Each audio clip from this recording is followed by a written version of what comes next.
আসসালামু আলাইকুম, সবাইকে স্বাগতম জানাচ্ছি আরো একটি নতুন কোর্সে। আমাদের এইচএসসি 27-এর শিক্ষার্থীরা, তোমরা যারা এবছর দ্বিতীয় বর্ষে উঠেছ, তোমাদের জন্য আমাদের এই কোর্সটা গোল্ডেন ব্যাচ।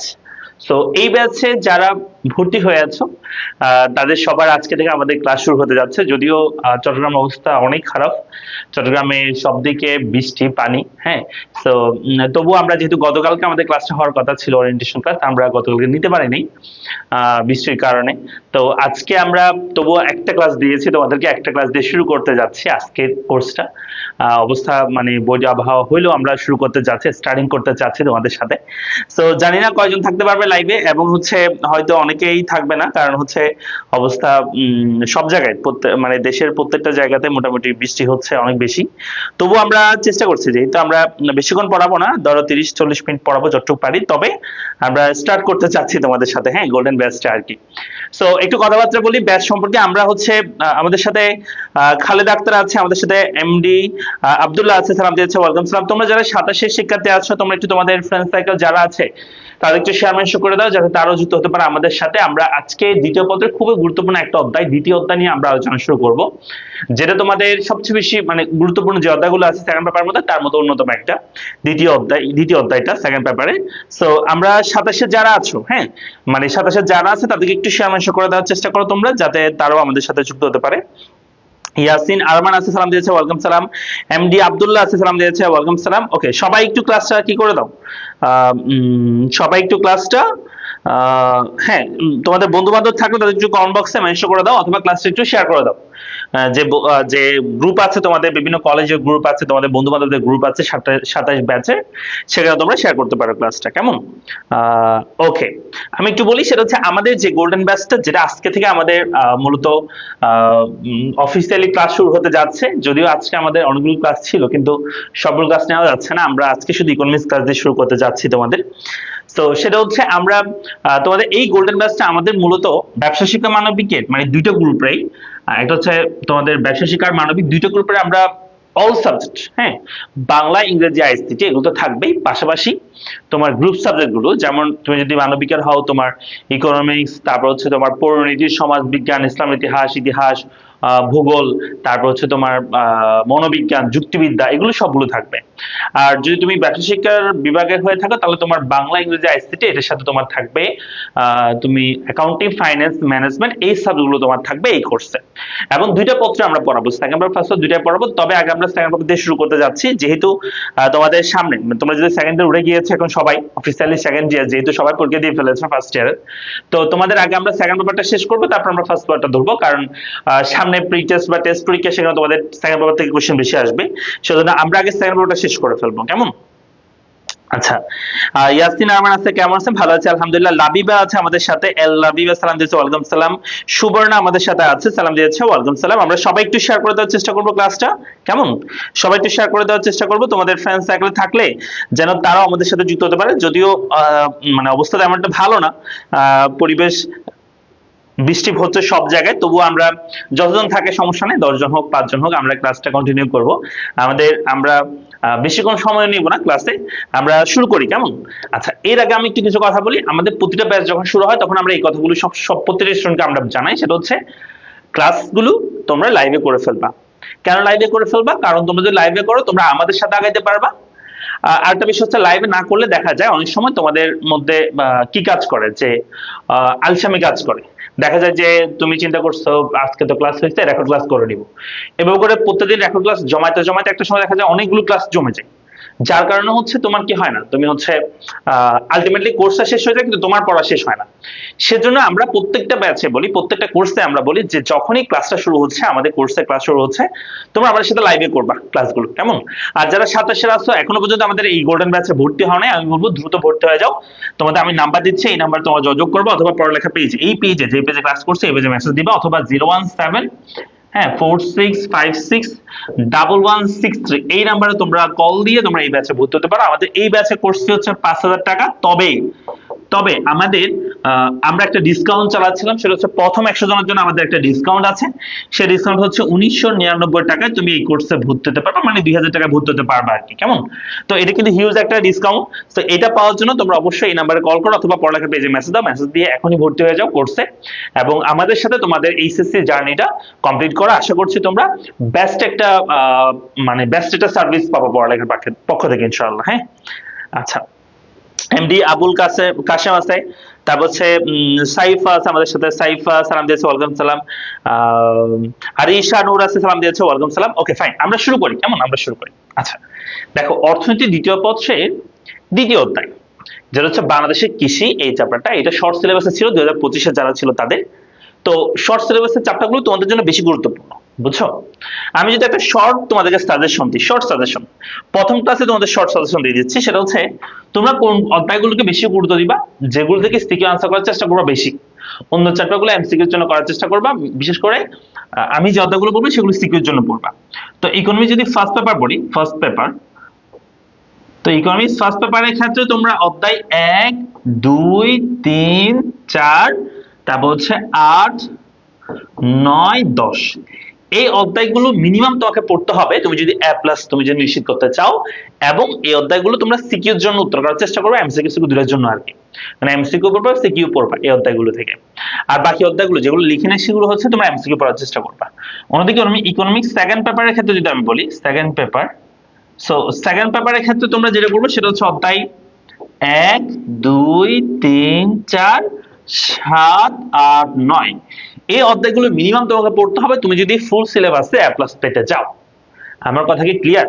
তুমি যদি এ প্লাস পেতে চাও ফুল সিলেবাসে, তাহলে তোমাকে মিনিমাম এই অধ্যায়গুলো ভালো মতো পড়তে হবে, সিকিউ সহ এমসিকিউ সহ সবকিছু আনসার করার জন্য। আর বাকি অধ্যায়গুলো তুমি এমসিকিউর জন্য পড়তে পারো, কোনো সমস্যা নাই, ঠিক আছে? তাহলে আমরা সেখানে একটা অধ্যায় পড়তেছি আজকে, সেকেন্ড পেপারের দ্বিতীয় অধ্যায় আমরা আলোচনা করতে যাচ্ছি আজকে। আচ্ছা, এখন প্রশ্ন স্যার প্রথম অধ্যায়টা পড়াচ্ছে না কেন আগে? প্রথম অধ্যায়টা হচ্ছে ইকোনমিক্সে সেকেন্ড পেপারে যতগুলো অধ্যায় আছে সব অধ্যায়ের মূল ভাব বা সব অধ্যায়কে ভাব সম্প্রসারণ করে, হ্যাঁ, সারাংশ মতো একটা অধ্যায় হচ্ছে প্রথম অধ্যায়টা, মানে সব অধ্যায়কে ঘিরে বা সবগুলো অধ্যায় থেকে মূল জিনিসগুলো নিয়ে প্রথম অধ্যায়টা গঠিত। সেজন্য আমরা সেটা পরে পড়বো, হ্যাঁ, শেষে পড়বো। আমরা দ্বিতীয় আগে বিস্তারিত গুলো পড়ে ফেলি, তারপর আমরা প্রথম অধ্যায়ে আসবো আর কি, ঠিক আছে?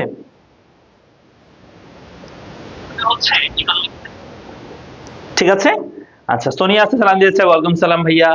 আচ্ছা, তাহলে আমরা প্রথম, তাহলে কি বলছি, দ্বিতীয় অধ্যায়টা আমরা পড়বো। এখন প্রশ্ন হচ্ছে স্যার, আমরা পড়তে আসছি অর্থনীতি, ইকোনমিক্স সেকেন্ড পেপার, তাই না? আপনি আমাদেরকে বাংলাদেশের কৃষি কেন পড়াচ্ছেন, বা চ্যাপ্টারের নাম বাংলাদেশের কৃষি, আমরা পড়তে আসছি অর্থনীতি, আপনি পড়াচ্ছেন কৃষি শিক্ষা বা কৃষি কেন?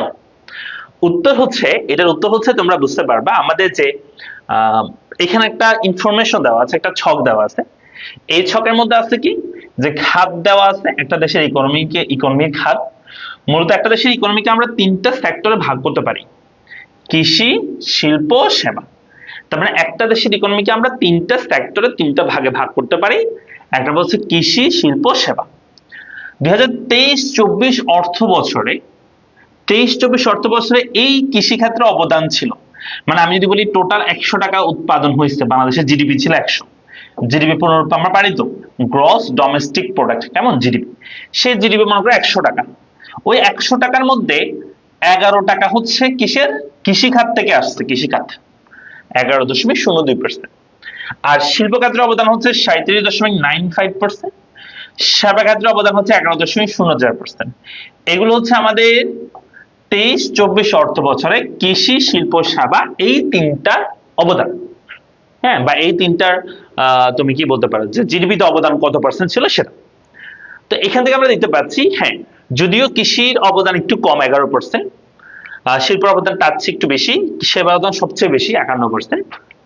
তবে আমি যদি বলি শ্রম শক্তির দিকে, আমি যদি বলি বাংলাদেশে 100 জন মানুষ আছে যারা কাজ করে, মানে কর্মক্ষম মানুষ 100 জন আছে। সবাই তো কাজ করতে পারে না, যেমন শিশুরা, বৃদ্ধরা কাজ করতে পারে না, কাজ করতে পারে কিন্তু 100 জন থাকে, তার মধ্যে কৃষি কাজ করে 45% মানুষ বাংলাদেশে, আর শিল্প ক্ষেত্রে জড়িত আছে 17%, আর সেবা ক্ষেত্রে জড়িত আছে 38%। দেখো, যদিও জিডিপিতে অবদান কম, অনেক কম পরিমাণ অবদান রাখে, কিন্তু প্রায় 45%, 45 মানে হচ্ছে প্রায় অর্ধেক মানুষ বাংলাদেশের কৃষি কাজের সাথে জড়িত। এরপর তোমার শিল্প ক্ষেত্রে জড়িত হচ্ছে 17%, আর সেবা ক্ষেত্রে হচ্ছে 37% মানুষ জড়িত আছে বাংলাদেশে, তাই না? তাহলে আমরা দেখতে পাচ্ছি যে হ্যাঁ, কৃষির অবদান যদিও বেশি না, কিন্তু অনেক বেশি পরিমাণ মানুষ সেখানে নিয়োজিত আছে। সো একটা দেশের ইকোনমি সম্পর্কে যদি আমরা জানতে চাই বিস্তারিত, তাহলে আমাদেরকে সেই দেশের কৃষি সম্পর্কে জানতে অবশ্যই হবে, যদি আমরা সেই দেশের ইকোনমি সম্পর্কে আমরা যদি ভালো করে বুঝতে চাই। কথা কি বুঝতে পারছো? আচ্ছা, এবার আমরা তাহলে এই ছকটা একটু সময় কষ্ট করে মুখস্থ করে ফেলি তো। এই ছক থেকে পরীক্ষা একটা প্রশ্ন অবশ্যই আসবে। এই ছয়টা ইনফরমেশন মনে রাখতে পারলেই, এগুলো কাছাকাছি মনে রাখতে পারলে হবে, কাছাকাছি মনে রাখতে পারলে হবে। মনে করি 11%-এর মতো, 37-38%-এর মতো, 51%-এর মতো, এটা 45%, 17-18%-এর মতো, তারপর হচ্ছে 34-38%-এর মতো। এটা কাছাকাছি মনে রাখতে পারলে হবে। অপশনগুলো এরকমই থাকে, অপশনগুলো অনেক দূরে দূরে থাকে। যেমন পরীক্ষা বললো যে বাংলাদেশের 2023-24 অর্থ বছরে কৃষি ক্ষেত্রের অবদান কেমন, জিডিপিতে অবদান কত, তাহলে সেখানে একটা অপশনে দিল 5%, আরটা দিল 11% বা 12% দিছে, আরটা তোমার করে দিল যে 24%, আরটা দিল 35%। তাহলে অপশনগুলো অনেক দূরে দূরে হয়। তুমি যেটা কাছাকাছি, যেটা মুখস্থ হচ্ছে সেটা কাছাকাছি, যেটা সেটা আনসার করবা। কথাটা বুঝতে পারছি? কারণ এটা বই ভেদে ভিন্ন ভিন্ন বা পরিসংখ্যান ভেদে ভিন্ন ভিন্ন হইতেই পারে, সেজন্য এগুলো যেহেতু পরিসংখ্যান টাইপস এর কথাবার্তা। তো আমরা সবাই একটু মুখস্থ করি। এই ছকটা মুখস্থ করে, এই ছকটা মুখস্থ করলে তোমার জন্য একদম সহজ হয়ে যাবে। এটা সবাই মুখস্থ করো তো।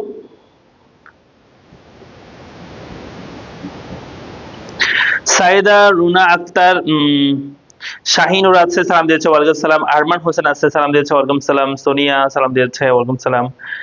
তোমাদের কে কোন জায়গা থেকে বলছো, কোন এলাকা থেকে বলছো একটু জানাইও। আর তোমাদের এলাকাতে কেমন বৃষ্টিপাত হচ্ছে, বৃষ্টি হচ্ছে কিনা সেটাও জানাইও। কেমন মানে তোমার এলাকা এবং কেমন বৃষ্টিপাত হচ্ছে সেটা একটু জানাবে আর কি আমাদেরকে, বুঝছো, যারা যারা আছো আর কি আমাদের সাথে। আর সাথে এটা একটু মুখস্থ করো, এই ছকটা একটু মুখস্থ করতে হবে।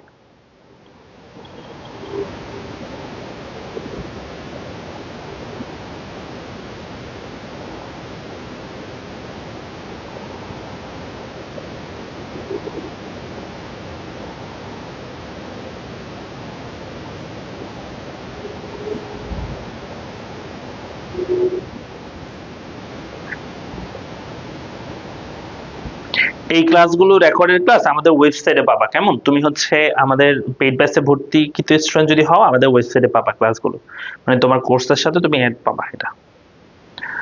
সোনিয়া বলছে যশোর থেকে সে দেখতে পাচ্ছে। যশোর কি বৃষ্টি হচ্ছে?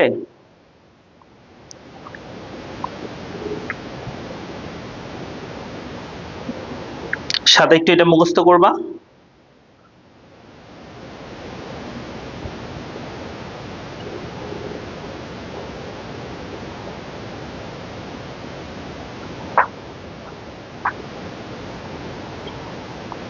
হয়েছে?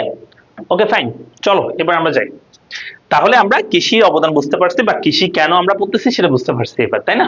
আচ্ছা, এই ছক থেকে একটা পরীক্ষা প্রশ্ন এমসিকিউ থাকবে, অবশ্যই থাকবে পরীক্ষায়। কেমন, এবার আসো আমরা একদম বেসিক থেকে পড়ে আসি। তো এখানে কিছু ইনফরমেশন দিয়েছে, আমরা এখানে কি কি মনে রাখবো সেটা হচ্ছে কৃষি কাকে বলে তুমি এভাবে মনে রাখতে পারো যে অর্থনীতিতে পশুপালন থেকে শুরু করে শস্য উৎপাদন, বনায়ন, খনিজ সম্পদ আহরণ প্রভৃতি সকল প্রকার প্রাকৃতিক সম্পদ আহরণ প্রক্রিয়াকে কৃষির অন্তর্ভুক্ত করা হয়। জাস্ট এইটুকু পর্যন্ত মনে রাখতে পারলে হবে মোটামুটি। কেমন, তারপর হচ্ছে কৃষি ইংরেজি হচ্ছে প্রতিশব্দ হচ্ছে এগ্রিকালচার। হ্যাঁ, এই কৃষিকে আমরা বলে থাকি এগ্রিকালচার। তো এগ্রিকালচারটা দুইটা ল্যাটিন শব্দ থেকে এসেছে। ল্যাটিন শব্দ কি, এটা হচ্ছে এগার, আর একটা হচ্ছে কালচারা। তাহলে দুইটা ল্যাটিন শব্দ থেকে এগ্রিকালচার শব্দটা এসেছে। একটা হচ্ছে এগার এবং কি বলো কালচার। এগার মানে হচ্ছে ভূমি বা মাটি, এগার মানে হচ্ছে ভূমি, এটা হচ্ছে এগার। এগার শব্দ অর্থ হচ্ছে ভূমি বা মাটি, আর কালচার শব্দ অর্থ হচ্ছে চর্চা করা। আমরা বলি কালচারাল প্রোগ্রাম, তাই না? শারীরিক মানে যেটা চর্চা করি আমরা, এরকম প্রোগ্রাম, তাই না? তো এগার মানে হচ্ছে মাটি, আর কালচার মানে হচ্ছে চর্চা করা। তাহলে এগ্রিকালচার শব্দ এসেছে দুটো লেটিন শব্দ থেকে, এগার এবং কালচার থেকে। এগার মানে হচ্ছে মাটি, আর কালচার শব্দ অর্থ হচ্ছে চর্চা করা, এটা মনে রাখবা। আর গুরুত্বপূর্ণ হচ্ছে পৃথিবীতে প্রাচীন এবং বৃহত্তম শিল্প বলা হয় কোনটাকে। আমরা মনে করতে পারি যখন পরীক্ষা বলা যে পৃথিবীর প্রাচীন এবং বৃহত্তম শিল্প কোনটি, তো কনফিউজ হয়ে যায় স্টুডেন্টরা। মনে করে যে চা শিল্প মনে হয় সবচেয়ে পুরাতন এবং বৃহত্তম, তৈরি শিল্প মনে হয়, না হলে চামড়া হবে, না হলে পাট হবে, ঠিক আছে, এরকম চিন্তা করে। আসলে পৃথিবীর প্রাচীন এবং বৃহত্তম শিল্প বলা হয় কৃষিকে। মনে থাকবে? তাহলে আমরা বলবো পৃথিবীর প্রাচীন এবং বৃহত্তম শিল্প কিন্তু উত্তর হচ্ছে কৃষি, এটা মনে রাখবা। হ্যাঁ, ওকে, যশোর থেকে ভাইয়া বৃষ্টি হচ্ছে কিন্তু বেশি না, এটা যশোর থেকে সোনিয়া বলছে আমাদেরকে। আরমান বলছে নোয়াখালী থেকে। তা বলছে খালেদ আক্তার বলছে চাঁদপুর থেকে। তারপর হচ্ছে কুমিল্লা থেকে আমাদের সাথে রয়েছে আহ চায়ন দেবনাথ। আচ্ছা, চায়ন দেব নাকি সায়ন, চায়ন হইতে পারে। তারপর হচ্ছে সালমান বলছে বললেন যে 9টায় ক্লাস, 9টায় ক্লাস বলছি কি বলো, 8টায় ক্লাস তোমাদের, 9টায় ক্লাস আমাদের, 0 to 0 ব্যাচে ক্লাস হতে পারে। আয়ান বলছে সালাম দিয়েছে, স্যার কেমন আছেন? ভালো আছেন আলহামদুলিল্লাহ। খালেদা আক্তার বলছে আহ, বৃষ্টি এখন নাই। আচ্ছা, তারপর হচ্ছে আয়ান বলছে আমাদেরকে, মোহাম্মদ আয়ান বলছে আপনার ইকোনমিক্স ক্লাসে আছি স্যার। আচ্ছা, বর্ণা সুবর্ণা বলছে সিরাজগঞ্জ থেকে। ওকে, তারপর হচ্ছে শাহিন আমাদেরকে বলছে, সালমান ইবনে শাহিন বলছে আম, ভাইয়া পরীক্ষাতে থিওরি পার্ট থেকেই 8টা প্রশ্ন হয়েছিল আমাদের। আমি রাজশাহী থেকে। হইতে পারে, 8টা প্রশ্ন হইতেই পারে। সেকেন্ড পেপার থেকে তো থিওরি থেকে প্রশ্ন হয় বেশিরভাগ ক্ষেত্রে। ফেনী থেকে বলছে আমাদেরকে সুমাইয়া সুলতানা। ওকে, ফাইন। আচ্ছা, যেটা বলছিলাম যে পৃথিবীর প্রাচীন এবং বৃহত্তম শিল্প বলা হয় কাকে বলো? আমরা বলবো কৃষিকে হচ্ছে পৃথিবীর প্রাচীন এবং বৃহত্তম শিল্প বলা হয়। কেমন? আচ্ছা, তাহলে আমরা বুঝতে পারছি কি সম্পর্কে বেসিক ইনফরমেশন গুলো এখান থেকে মনে রাখবা। তাহলে এটা তো আমরা অলরেডি পড়ে ফেলেছি। এখন আমরা যেটা পড়বো সেটা হচ্ছে কৃষি, বাংলাদেশের কৃষি কাঠামো। আচ্ছা, কথাটার মানে কি? কৃষি কাঠামো মানে হচ্ছে আমি যদি বলি একটা ঘরের কাঠামো, বলো একটা ঘরের কাঠামো কেমন? একটা ঘরের কাঠামো হচ্ছে একটা ঘরে চারপাশে মিনিমাম 4টা খুঁটি থাকবে, তারপর বেড়া থাকবে চারপাশে, বা দেওয়াল থাকবে, উপরে চাল থাকবে। এটা হচ্ছে একটা ঘরের কাঠামো। তো বাংলাদেশে কৃষিটা কি নিয়ে গঠিত? বাংলাদেশের কৃষকরা কেমন, ধনী না গরিব? বাংলাদেশের কৃষি খামারগুলো কেমন, ছোট না বড়? বাংলাদেশের ফসল কোনগুলো, কেমন? তা হচ্ছে বাংলাদেশের উৎপাদনটা কিসের উপর নির্ভর করে, প্রকৃতির উপর নাকি আধুনিক যন্ত্রপাতির উপর বা আধুনিক প্রযুক্তির উপর? এগুলো সবগুলোকে বলা হবে কৃষির কি, যে কাঠামো, কৃষি কাঠামো। অর্থাৎ কৃষির সার্বিক অবস্থাকে আমরা বলবো কৃষি কাঠামো। কেমন? তাহলে এখানে বলেছে যে সাধারণত কৃষি খাতের সার্বিক অবস্থায় কৃষি কাঠামো বলে, জাস্ট এইটুকু মনে রাখতে পারলে হবে। কেমন? আচ্ছা, এরপর এখানে কৃষি কাঠামো, বাংলাদেশের কৃষি কাঠামো নিয়ে এখানে কিছু ইনফরমেশন বলেছে, আমরা একটু একটু পড়ার চেষ্টা করি, একটু একটু মনে রাখার চেষ্টা করবো। হ্যাঁ, একদম সংক্ষিপ্তভাবে দেওয়া আছে এখানে। বলছে জাতীয় অর্থনীতি কৃষির অবদান এবং গুরুত্ব। আমরা অলরেডি পড়ে যাচ্ছি যে আমাদের জিডিপিতে 23-24 অর্থ বছরে 11.02% হচ্ছে আমাদের কৃষির অবদান। এবং আমরা দেখেছি যে আমাদের জনশক্তির প্রায় 45% মানুষ কিন্তু কৃষির সাথে নিযুক্ত আছে। তার মানে এটার কি আছে, গুরুত্ব আছে, এই কৃষিক্ষেত্রে কি আছে, গুরুত্ব আছে। তারপর কৃষির উপখাত যদি বলা হয়, কৃষির উপখাত হচ্ছে প্রধানত 2 প্রকার, কিন্তু আমরা যদি বলি কৃষির উপখাত হতে তাহলে হবে 4 প্রকার। শস্য, শাকসবজি, প্রাণী সম্পদ, বনজ সম্পদ, মৎস্য সম্পদ। এখানে ভুলক্রমে হয়তো মৎস্য সম্পদ এখানে আসে নাই, ঠিক আছে? এটা 3 প্রকার হবে, এটা 4 প্রকার হবে। কৃষির উপখাত মূলত 4টা। সরি, শস্য, শাকসবজি, প্রাণী সম্পদ, বনজ সম্পদ, মৎস্য সম্পদ। কেমন? 4টা উপখাত দিয়ে কৃষি অবস্থিত বা কৃষি খাত গঠিত। তারপর কৃষি পণ্যোৎপাদন, কৃষিতে কয় ধরনের পণ্য উৎপাদন হয়? খাদ্য শস্য, অর্থকরী ফসল, এগুলো আমরা একটু পরে আবার পড়বো। খাদ্য শস্য হচ্ছে ধান, গম, ভুট্টা এগুলো।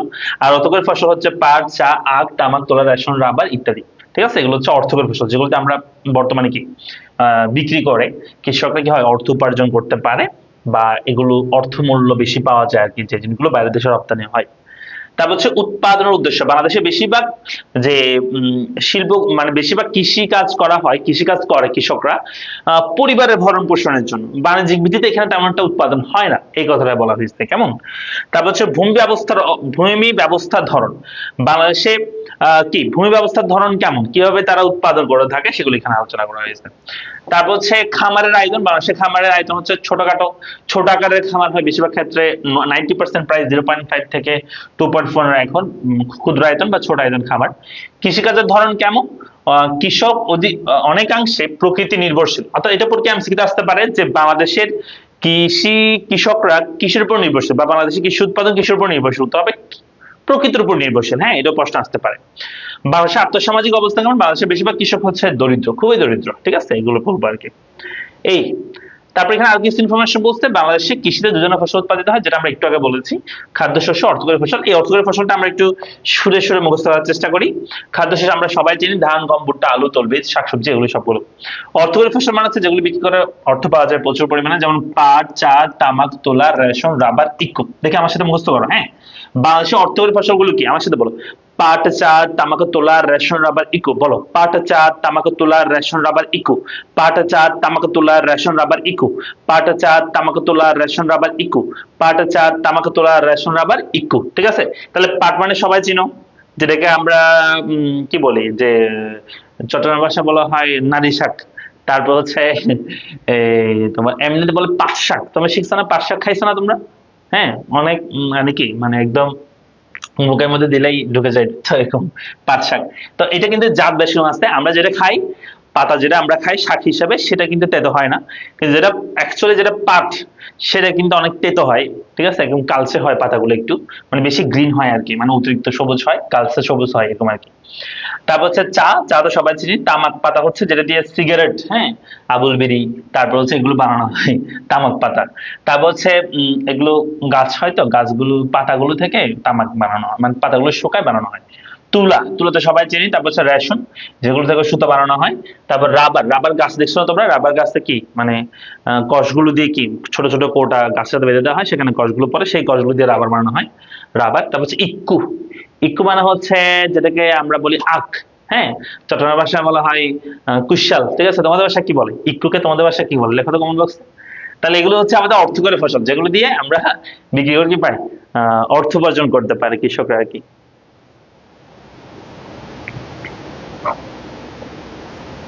স্যার আপনাদের ওইখানে বন্যা হয়নি? হ্যাঁ, বন্যা হয়েছে চট্টগ্রামে। এখানে আমরা তো শহরে, এখন তো শহরে, আমরা গ্রামে মোটামুটি অনেক জায়গাতে বন্যা হয়েছে।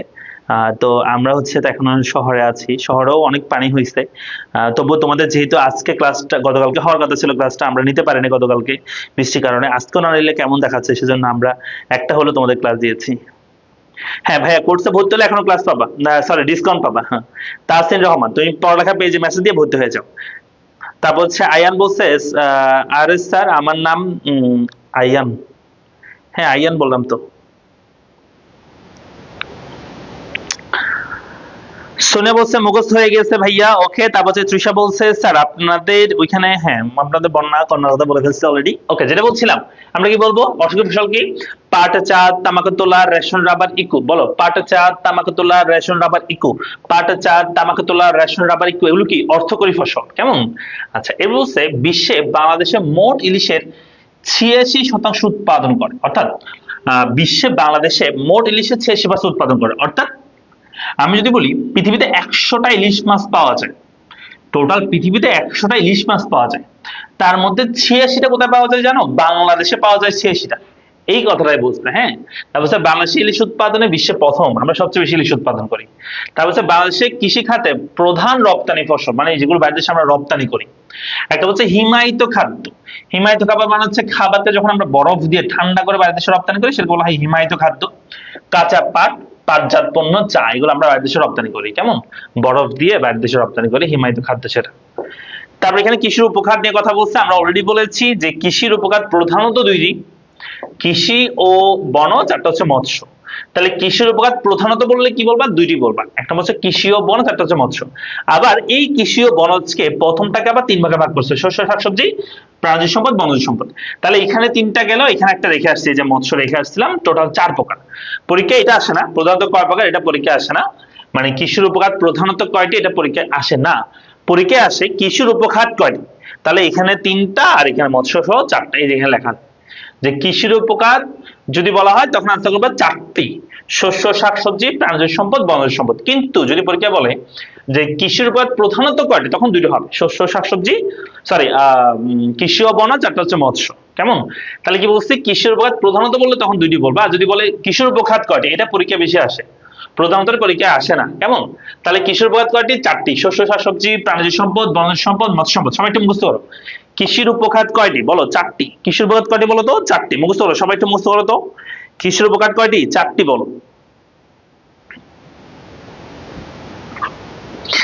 পেইড ক্লাসে ইতিহাস, ভূগোল, পরিনীতি এগুলো ক্লাস করানো হবে? হ্যাঁ অবশ্যই হবে।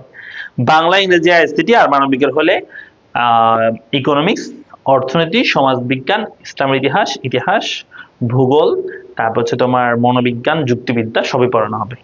আর অ্যাকাউন্টিং এর মানে কমার্সে যদি হয়, সেক্ষেত্রে অ্যাকাউন্টিং, ফাইন্যান্স, ম্যানেজমেন্ট এগুলো পড়ানো হবে।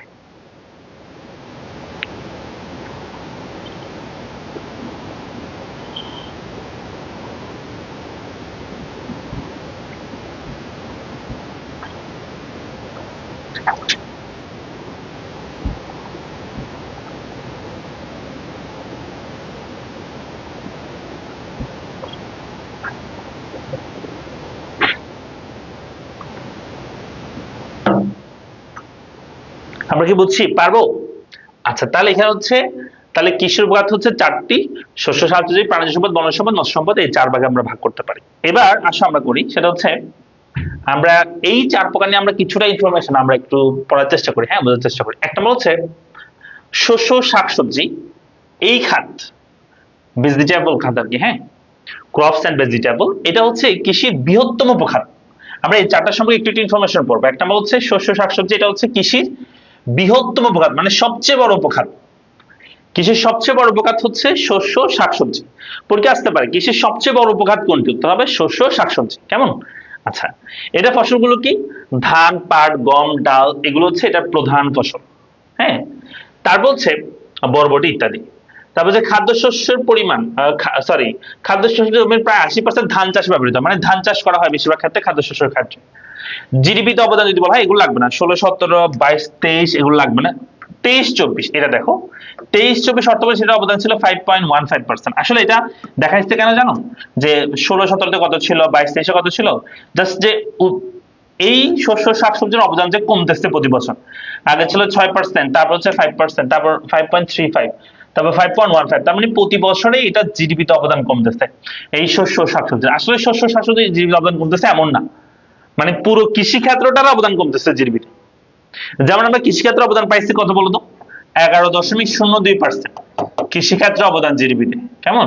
22-23 অর্থ বছরে, সরি 23-24 অর্থ বছরে, তাই না? তাহলে এটা প্রতি বছর আসলে কমতেছে, মানে এটা আরো বেশি ছিল আগে।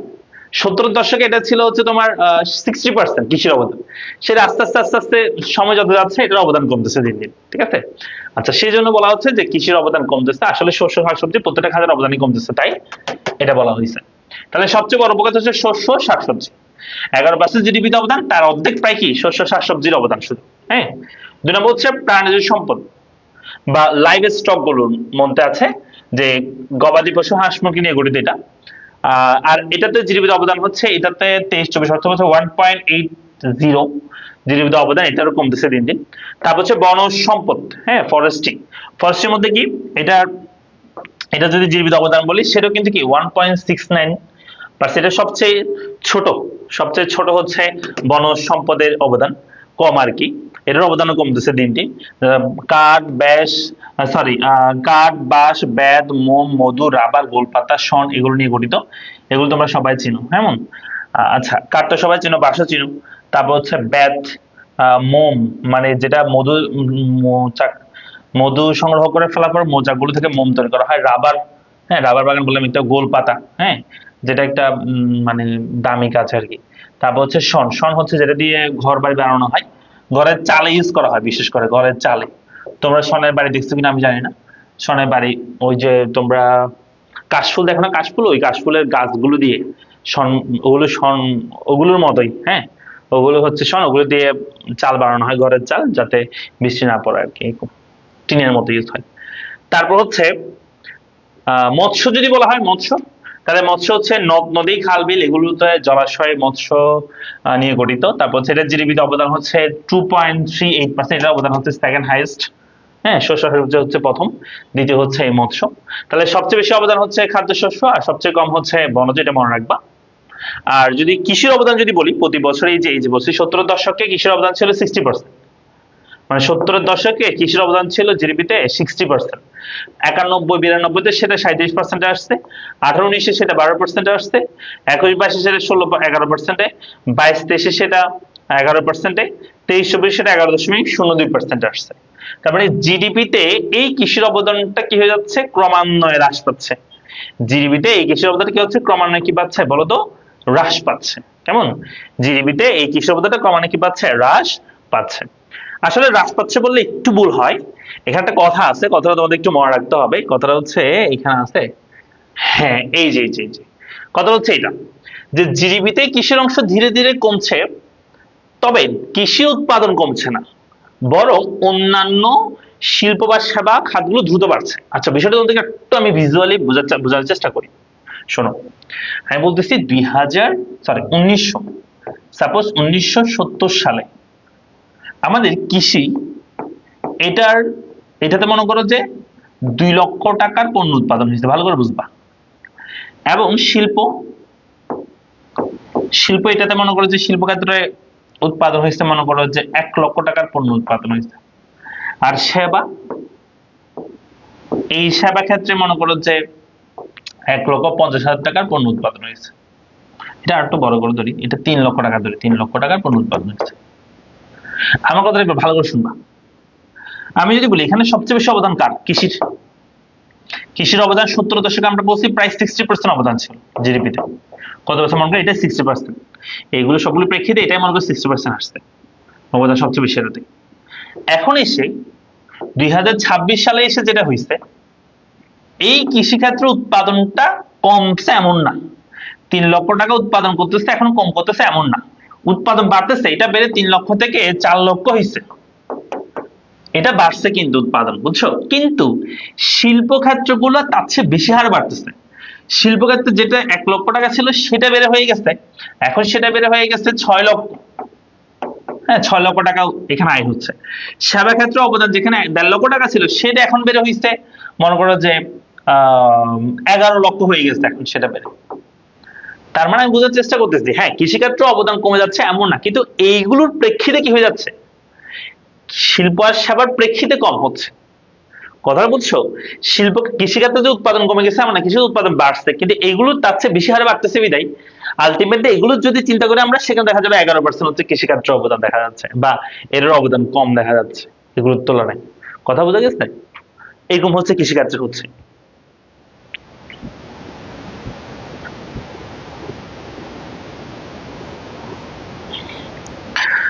সুমাইয়া সুলতান বলছে ইজি ইংলিশ বই থেকে পড়তেছি, অনেক ইজি, বেস্ট বই, থ্যাংক ইউ। আচ্ছা, তোমরা যারা বইটা সংগ্রহ করো নাই, ইজি ইংলিশ বইটা তোমরা সংগ্রহ করে নিও, পড়ালেখা পেজ মেসেজ দিয়ে সংগ্রহ করে নিও। বইটার মূল্য হচ্ছে 450 টাকা, আর এর বাইরে হচ্ছে ডেলিভারি চার্জ। ফার্স্ট টাইম একসাথে থাকবে, সিকিউ এমসিকিউর উত্তর সহ থাকবে, কোনো গাইড বই, টেস্ট পেপার, মূল বই কিছু লাগবে না, একটা বই থাকলে হবে, কেমন? এখন আমি যেগুলো পড়াচ্ছি এগুলো ইজি ইংলিশ বই থেকে পড়াচ্ছি, লাইন বাই লাইন। তোমাদের কাছে বইটা থাকলে তোমাদের আর নোটও করতে হবে না, কিছু করতে হবে না, জাস্ট আমার সাথে বইটা সামনে নিয়ে খুলে বসবা, এনাফ, তারপর পড়বা শুধু। আচ্ছা, তাহলে আমরা বুঝতে পারছি এটা। আচ্ছা, তাহলে আমাদের কিসের অবদান কি কমতেছে না, কিন্তু অন্যগুলোর প্রেক্ষিতে কি হয়ে যাচ্ছে? কমে যাচ্ছে। এরপর এখানে আরো কিছু ইনফরমেশন দিচ্ছে, বলছে গবাদি পশু ঘনত্বে বিশ্বের সবচেয়ে ঘনবসতিপূর্ণ দেশ হচ্ছে বাংলাদেশ। তার মানে বাংলাদেশের সব কি? গরু ছাগল, বুঝছো? গরু ছাগলের দেশ বাংলাদেশ। গরু ছাগল তার কিছুই নাই। তাহলে যে প্রতি বর্গ মাইলে 436টি, যা এক্ষেত্রে দ্বিতীয় ভারতের তুলনায় 3.25 গুণ বেশি। 2018-19 অর্থ বছরে গবাদি পশু 5,54,00,000, আবার হাঁস মুরগি 34 কোটি। দেখছো, হাঁস মুরগি করে ফেলছে। আচ্ছা, যাই হোক, এবছর উল্লেখ বাংলাদেশে ব্ল্যাক বেঙ্গল জাতের ছাগল বিশ্বের সেরা জাত হিসেবে স্বীকৃত। ওকে, দেশে মোট 31,65,000 হেক্টর আচ্ছাদিত, 500 আচ্ছাদিত বিশাল আচ্ছাদিত বৃক্ষ এলাকা আছে। বাংলাদেশে উৎপাদিত মাছের 56% আসে পুকুর থেকে। সমুদ্রের মাছ আহরণ দিক থেকে বিশ্বে বাংলাদেশের অবস্থা হচ্ছে 25তম। মানে আমরা যে সমুদ্রে মাছ আহরণ করি সেদিক থেকে আমরা 25তম পজিশনে আছে বিশ্বে, বুঝছো? তাহলে হচ্ছে বাংলাদেশের দৈনন্দিন খাদ্য আমিষের প্রায় 62.58% যোগান দেয় মাছ। বাংলাদেশের অভ্যন্তরীণ জলাশয়ে প্রায় 293 প্রজাতির মাছ পাওয়া যায়।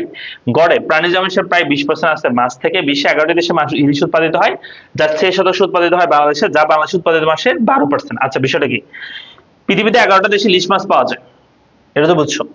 তার মধ্যে সবচেয়ে বেশি পাওয়া যায় কোথায়? আবার বাংলাদেশে পাওয়া যায়। তা বলছে যা বিদেশে যত ইলিশ মাছ পাওয়া যায় তার 86% পাওয়া যায় বাংলাদেশে। মানে আমি যেগুলি বিশ্বে 100টা ইলিশ মাছ পাওয়া যায় পুরো বিশ্বে, তার মধ্যে 86টা কোথায় পাওয়া যায়? বাংলাদেশে পাওয়া যায় 86টা, যা বাংলাদেশে উৎপাদিত মাছের 12%। এই কথাটা মানে হচ্ছে বাংলাদেশে যদি 100টা মাছ পাওয়া যায়, সব মাছ, রুই মাছ, কাতল মাছ, পাঙ্গাস মাছ, হ্যাঁ, তারপর হচ্ছে ইলিশ মাছ, সব মাছ মিলে যদি 100টা মাছ পাওয়া যায়, তার মধ্যে কয়টা ইলিশ মাছ? বলতেছে 12টা ইলিশ মাছ তার মধ্যে। তার মানে টোটাল পৃথিবীতে যত ইলিশ পাওয়া যায় তার 86% বাংলাদেশে পাওয়া যায়। আবার পৃথিবীতে মানে বাংলাদেশে যত মাছ পাওয়া যায় তার 12% হচ্ছে আবার কি মাছ? ইলিশ মাছ। এই কথাটা বলছে। দেখো তো তোমরা বুঝতে পারবে না আমার কথাটা?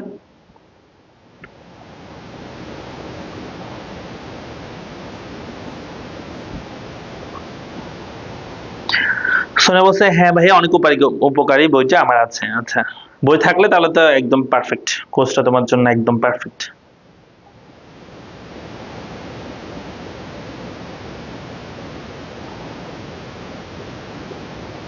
হয়েছে। এবার আসো, তাহলে এটা গেল, এটা আমরা পড়লাম একটু পর্যন্ত। এরপর হচ্ছে আমাদের আছে আমরা বলবো কৃষি জোত এবং কৃষি খামার নিয়ে আমরা একটু কথাবার্তা বলি। কেমন? কৃষি জোত কি, কৃষি খামার কি? শোনো, আমি যদি বলি এইটা একটা জায়গা যেই জায়গায় কৃষি কাজ করা যাবে, মানে কৃষি আবাদযোগ্য, কোন কৃষক বা কৃষক সংগঠনের আন্ডারে যে পরিমাণ জমিতে কৃষি কাজ করা যাবে বা কৃষি আবাদযোগ্য, সেটাকে বলা হয় কৃষি জোত। কৃষি জোত বলা হয়। কেমন? আর কৃষি খামার কি? কৃষি খামার হচ্ছে কৃষি জোতের যে অংশে আমরা চাষাবাদের পরিকল্পনা করব বা চাষাবাদ শুরু করে দিব, সেটাকে আমরা বলবো কৃষি খামার। তাহলে কৃষি খামার কি? যেখানে চাষবাস শুরু করে দেওয়া হবে। আর কৃষিজোত কি? যেখানে কাজ করার যোগ্য, কৃষি আবাদ যোগ্য, পুরোটাই হচ্ছে কৃষিজোত। মূলত কৃষি খামারটা কি ছিল? কৃষি জোত ছিল, সেখানে কৃষি খামার হয়েছে। তো সকল কৃষি জোত কৃষি খামার নয়, কিন্তু সকল কৃষি খামার কি? অবশ্যই কৃষিজোত। মনে রাখতে হবে যে কৃষিজোতের যে অংশ যখন চাষাবাদ শুরু করা হবে, সেটাই কৃষি খামার রূপান্তর হবে। কথাটা কি বুঝছি? তাহলে কৃষি খামারে যখন কি করা হবে? চাষাবাদ শুরু, সরি, কৃষিজোতে যখন চাষাবাদ শুরু করা হবে, তখন সেটা কৃষি খামার হবে।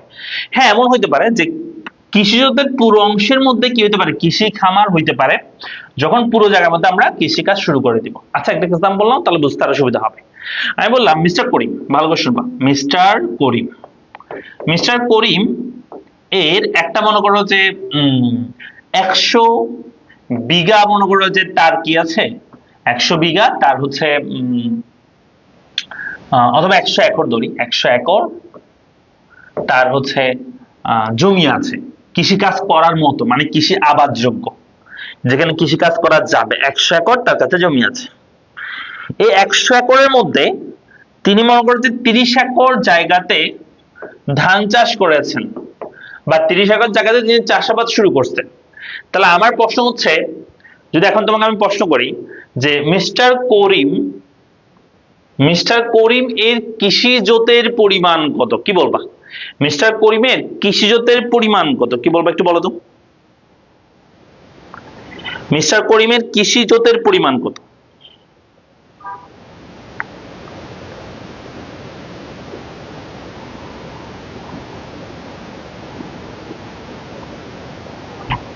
মিস্টার করিমের কৃষি জোতের পরিমাণ কত? আনসার করো।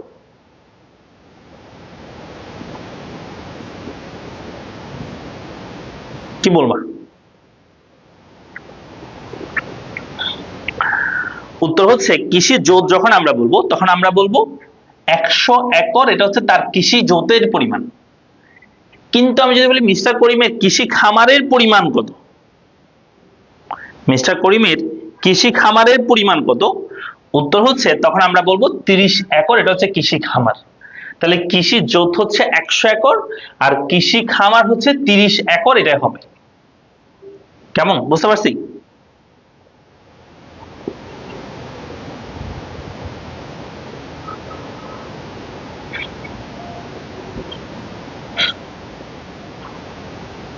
হয়েছে? পারবো আমরা? আচ্ছা, তাহলে এটা গেল। এবার এবার আছে কৃষি খামারের প্রকারভেদ। আচ্ছা, এটা আমরা এখন দেখা দিব না নেক্সট ক্লাসে দেখাবো? আচ্ছা, এটা আমরা নেক্সট ক্লাসে দেখাই। কেমন? এইটুকু আজকে থাক। যেহেতু আবহাওয়া খারাপ, অনেকে হয়তো আমাদের ক্লাসে যুক্ত হতে পারে নাই, এই কোর্সে যারা ভর্তি হয়েছে আর কি। তো আমরা নেক্সট ক্লাস হচ্ছে এখান থেকে আমি পড়াবো কৃষি খামার, এখান থেকে আমি পড়াবো। আর তোমরা তোমাদের বন্ধু বান্ধব যারা আছে, যারা এই কোর্সে এখনো ভর্তি হয় না, তাদেরকে ভর্তি করাই নাও। আর তোমরা যারা এখনো ভর্তি হও না, তোমরা ভর্তি হয়ে যাও। পড়ালেখা পেজে মেসেজ দিয়ে অথবা এই নাম্বারে কল দিয়ে 017, আমি নাম্বার দিয়ে দিচ্ছি। এখনো তোমরা ডিসকাউন্টে ভর্তি হতে পারবে 01746561163, এই নাম্বারে কল দিয়ে তোমরা ভর্তি হয়ে যাও, অথবা এই নাম্বার হোয়াটসঅ্যাপ মেসেজ দাও, অথবা পড়ালেখা পেজে মেসেজ দাও। মেসেজ দিয়ে তোমরা কোর্সে বিস্তারিত ভর্তি হয়ে যাও। আমাদের কোর্সে হচ্ছে 5000 টাকা, সব বিষয় পেয়ে যাবে, বাংলা, ইংরেজি, আইসিটি, তারপর হচ্ছে ইকোনমিক্স, পরিণতি, সমাজবিজ্ঞান, ইসলাম ইতিহাস, ভূগোল, তারপর হচ্ছে মনোবিজ্ঞান, যুক্তিবিদ্যা, এগুলো সব পেয়ে যাবে 5000 টাকা কোর্স ফি। তবে প্রথম 100 জনের জন্য হচ্ছে আমাদের 1999 টাকা। মানবিক ব্যবসা শিক্ষা শিক্ষার্থী হলে তারা ভর্তি হতে পারবে। ব্যবসা শিক্ষার ক্ষেত্রে অ্যাকাউন্টিং, ফাইন্যান্স, ম্যানেজমেন্ট, ইকোনমিক্স আর বাংলা, ইংরেজি, আইসিটি, ইকোনমিক্স, এগুলো বাংলা, ইংরেজি, আইসিটি এগুলো তো থাকবেই। প্রথম 100 জনের জন্য আমাদের ডিসকাউন্ট 1999 টাকা, এই ডিসকাউন্টটা তোমরা পাবা। সো দ্রুত পড়ালেখা পেজে মেসেজ দাও, ঠিক আছে? মেসেজ দিয়ে ভর্তি হয়ে যাও এখনই। ঠিক আছে, তাহলে আমরা ক্লাসে এইটুকু রাখতেছি। নেক্সট ক্লাসে আমরা বাকি অংশটুকু আলোচনা করবো ইনশাল্লাহ। সো সবাই ভালো থাকো, সুস্থ থাকো, দেখা হচ্ছে পরবর্তী ক্লাসে। আসসালামু আলাইকুম। কারো কোনো প্রশ্ন থাকলে বলতে পারো। আজকে যা পড়াইছি এখান থেকে কারো কোনো প্রশ্ন থাকলে সেটা আমাকে বলতে পারো।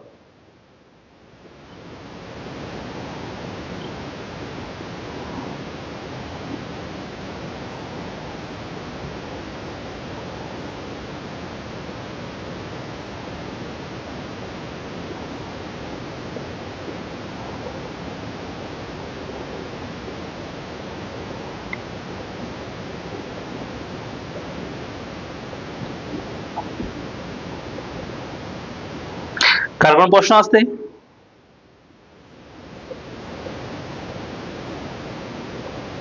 রেদওয়ান হোসেন বলছে আসসালামু আলাইকুম ভাইয়া, কেমন আছেন? এসএসসি 25 ভাইয়া, এক সময় আপনার এরকম প্রতিটা লাইভ ক্লাসের অপেক্ষায় থাকতাম। Thank you Redwan.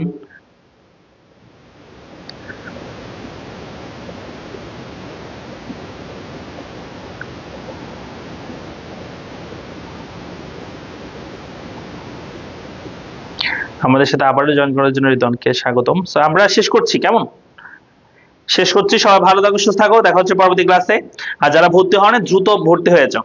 মেহেজাবিন হোসেন আছে, সরি মেহরাজ হোসেন আছে, সালাম দিয়েছে, কেমন আছেন? ভালো আছে আলহামদুলিল্লাহ। তো যারা ভর্তি হন দ্রুত ভর্তি হয়ে যাও। এই আর কি। থ্যাংক ইউ সবাইকে। আসসালামু আলাইকুম।